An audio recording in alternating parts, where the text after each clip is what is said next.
se ta to ki to zing I hi ve ni tin na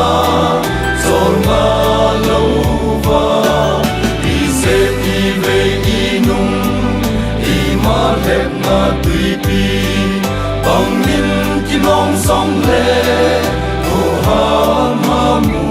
de ban ko pi tha chu I lung te mu le se na tui pi bang ki nong ho di ki ta ponte Krista zali ei ho Krista zala gar zo chi ve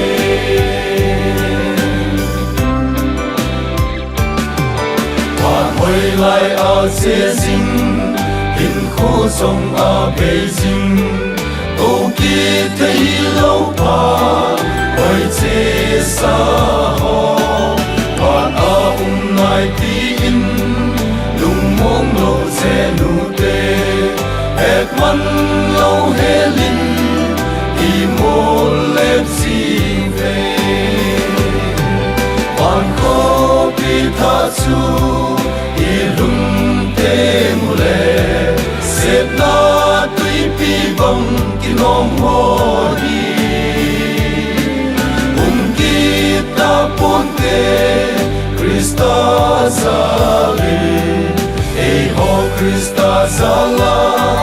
gar zo chi ve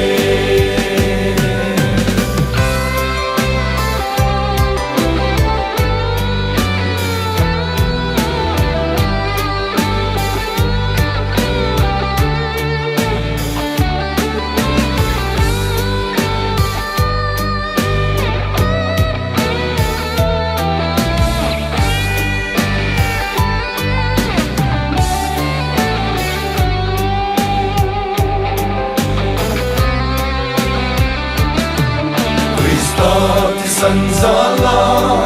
tiêm chang ge ho ding in mai lut khu to chon pa chu I gal von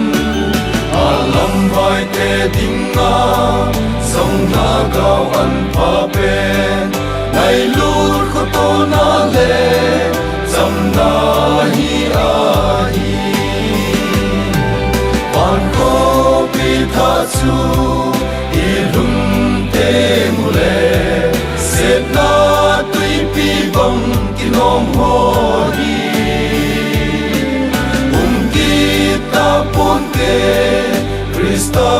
zali ei ho Krista zali